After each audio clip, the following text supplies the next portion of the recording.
Chetan Shah, animal welfare officer व प्राणी क्लेश प्रतिबंधक समिती सदस्य, महाराष्ट्र राज्य व मुंबई उच्च न्यायालय गठीत। आज महानगरपालिकेने जे BOTवर डेव्हलपमेंटचा प्लॅन ऐकून घेण्यासाठी व तक्रारी घेण्यासाठी मीटिंग बोलवली होती, पण मीटिंगच्या सुरुवातीसच उपायुक्त आदरणीय कारंजे साहेबांनी सांगितलं की तुमचा हा विरोध दर्शवता आम्ही आज सकाळी निर्णय घेतला आयुक्त साहेबांनी की हा कत्तलखाना मुळेगाव येथे जो होत आहे तो तूर्त स्थगित करावा, पण 14 तारखेपर्यंत सर्वांचे निवेदन मागवणार आहेत, त्यामध्ये आम्ही स्थगिती न करता तो संपूर्ण प्रोजेक्टच गुंडाळून ठेवावा अशी विनंती करणार आहोत।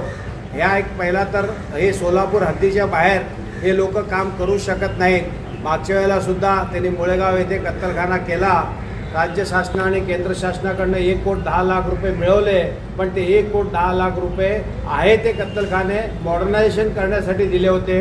ह्यांनी घाट घालून तो नवीन कत्तलखाना आपल्या शहर हद्दीच्या बाहेर केला, हे तथापि कायद्यात बसत नाही आहे आणि कुठल्याही ग्रामपंचायतीचा बांधकाम परवाना नाही, ठराव नाही, काही न करता तिथं बांधकाम चालू केलं होतं। आम्ही त्यावेळेस 2 महिने आंदोलन केलं व 11 महिने महानगरपालिकेच्या गेटसमोर आम्ही आंदोलन करून तो कत्तलखाना बंद पाडला व त्यानंतर शासनाने तो ठराव केला आणि तो ठराव आम्ही आज इथे आणलेला आहे।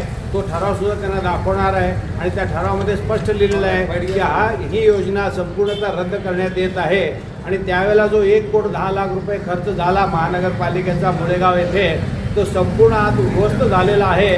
संपूर्ण सामानाची चोरी तिथं झालेली आहे, बांधकाम सगळं पाडलेलं आहे। एवढं सगळं करत असताना माहीत असताना सुद्धा पुन्हा शहर हद्दीच्या बाहेर महानगरपालिकेच्या टॅक्स पैशातनं तुम्ही जर काम करत असाल तर हे निश्चित अयोग्य आहे, याची जाणीव त्यांना झाली आणि मिटिंगच्या सुरुवातीसच त्यांनी जाहीर केलं की हा प्रोग्राम आम्ही आता स्थगित ठेवत आहोत।